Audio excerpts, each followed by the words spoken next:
Yep, take your time. Yep, statement from you and we'll get started. Man, I wanted to sit in that locker room forever, honestly. And I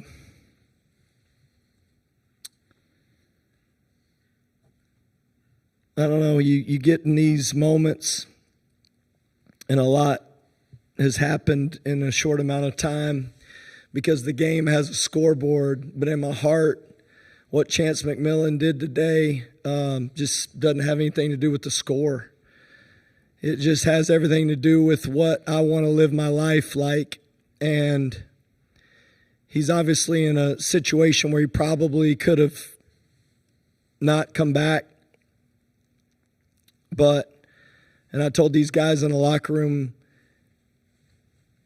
there's something about laying down your life for your brothers in a position where you could take,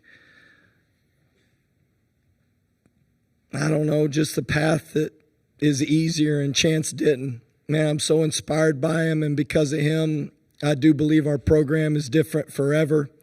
These guys won the most road games in the Big 12 for Red Raiders, won the most conference games in the Big 12 for Red Raiders, and they just were like always finding ways to win games through tough circumstances. And I think Chance's heart and will to win really was the difference. And the way he competed tonight is so inspiring, and I'm so thankful. And I think those other two guys over there, Darian Williams and JT Toppin, just have been remarkable. And I hate that we aren't continuing to play because I know these guys love each other, and the way Chance prepared gave us a lot of hope that we could win the whole thing. We'll open to questions for the players. Chance, just hearing what Coach had to say about you and being able to play your final college game here in the Bay Area, what did that just mean to you, especially the night you had tonight? I just came in with the mindset of playing and giving my team the best chance there is. It took a lot. I know by playing there was a lot of risk that came with it, but I love these dudes, so I was willing to risk that. That's really it.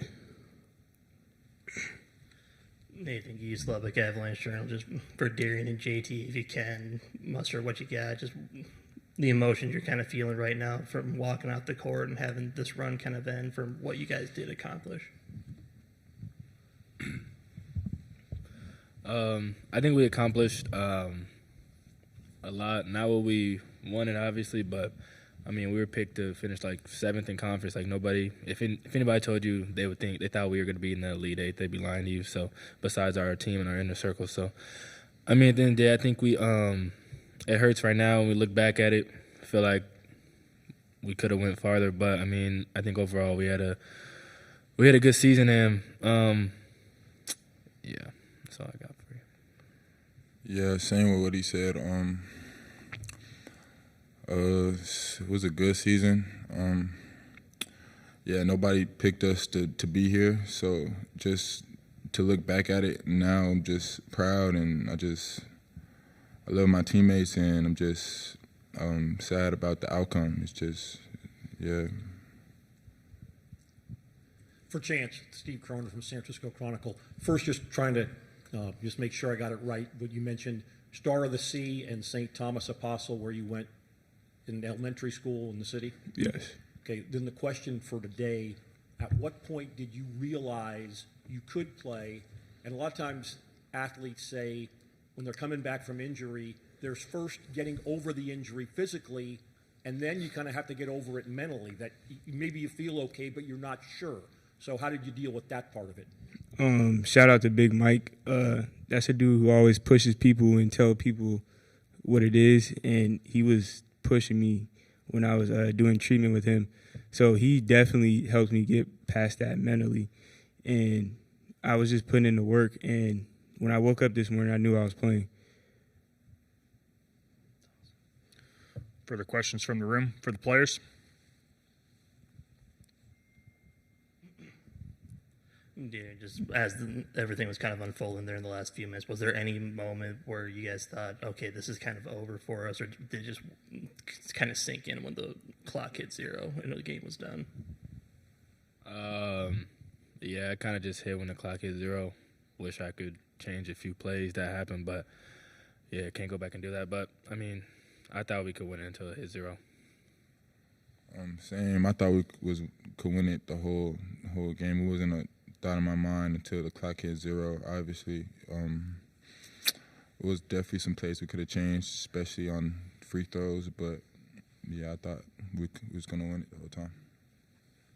Same, till it hit 0. Okay, guys. Thank you for your time. We'll go with questions for Coach McCaslin from the room.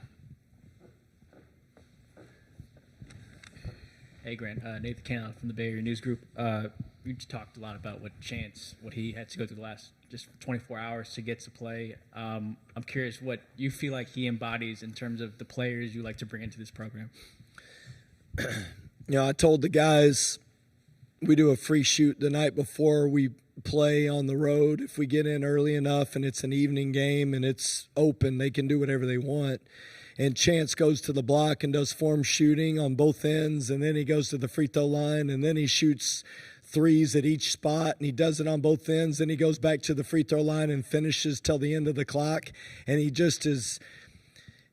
is diligent and he's focused. And to me, I did not think he was going to really play. I went into the game thinking he would play maybe a couple of minutes if we had him but he warmed up, and the whole staff was like, let's put him in there early and see how he does. And man, it's almost miraculous what he was trying to do, really. And we didn't win the game, so it doesn't have the same thrill for everybody to write stories. But to me, in my heart, it doesn't change anything. What he was willing to sacrifice for the guys to put himself in position, I don't think anybody really understands it. And in my heart and in our guys' hearts, they know that he loved them that much that he was willing to do whatever. There's not many times you get to see guys do that, and he did. And that's how he lived his life, and that's how he approached the whole season, and that's how he was every day. It's not today. It's how he was every day, and that's why we got the opportunity to be in the Elite Eight, and it really does hurt that we couldn't win it and give him another opportunity to compete. Kyle Bonneger with ESPN. Clayton obviously hit some big shots down the stretch. What about him is just hard to match up against? And then he also has that ability to get to the line as well. Yeah, that was the part that honestly I was disappointed in, was just that he got to the free throw line so much. And, he's a hard cover. He just is so difficult.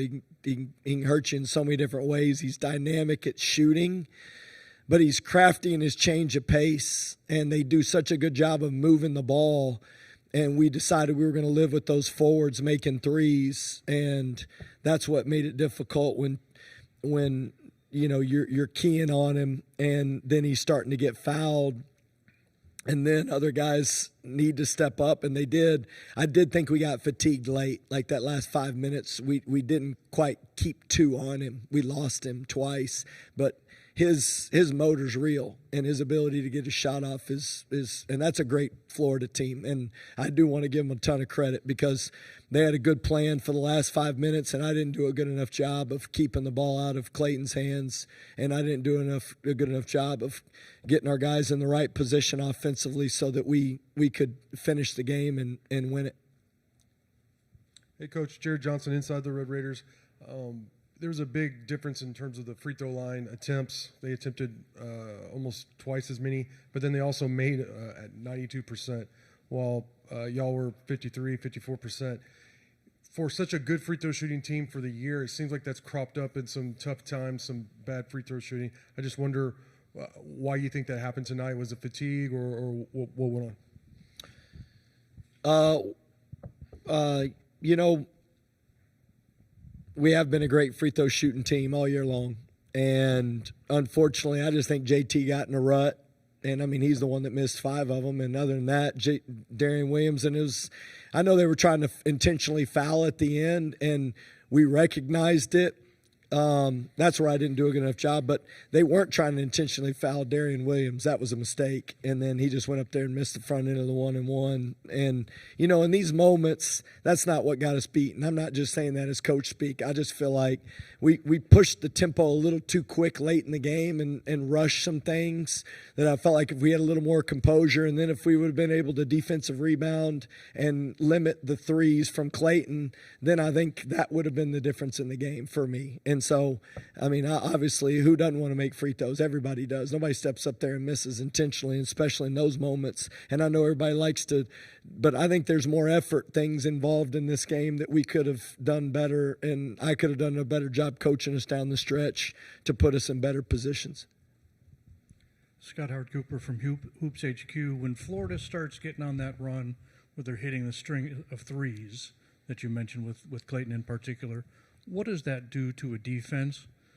How does that change what you want to do, and also emotionally, how does it change? I thought number 10, Thomas's threes were the ones that really hurt us, but those were the ones that we were willing to give up because of the putting 2 on the ball and the rotation. And we actually got a great contest and did make Clayton miss. We just couldn't rebound it. That, to me, that's the difference. I mean, we did end up with 14 offensive rebounds, but the offensive rebounds on the miss, those are the ones that you can't give up. Nathan Geese, Lubbock Avalanche Journal. I know you hate when I ask you broad stroke questions, but when you took over, you said you feel like you can win a title here, and you got so close to coming into this point. What have you learned throughout this whole process of the 2 years to get to this point that you're going to take with you the most moving forward as coach here?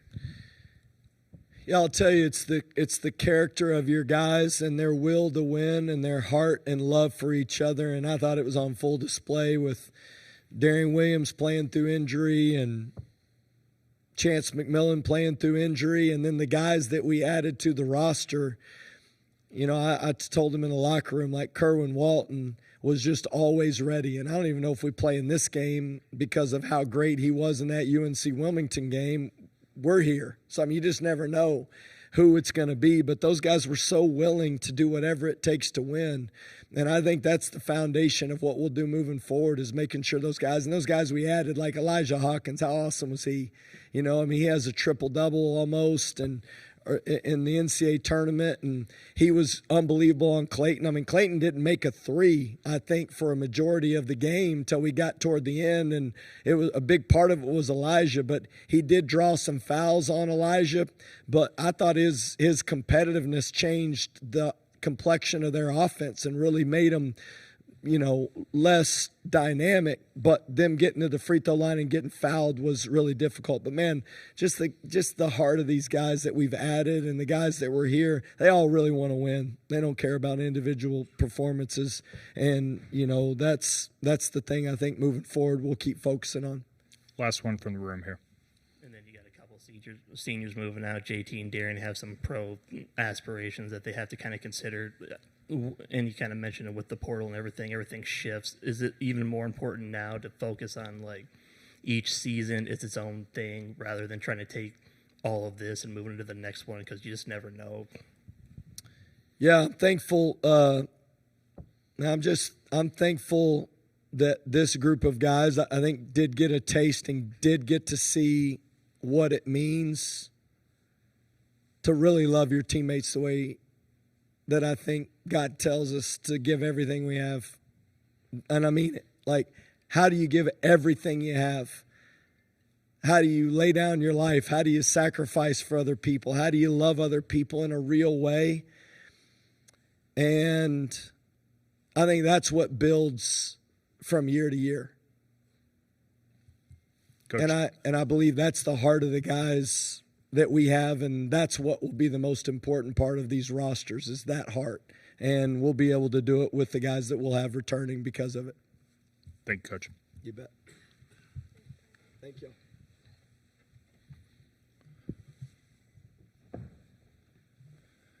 Everyone, the Texas Tech locker room will remain open until 6:30. That's roughly 15 minutes now. We'll be joined by Florida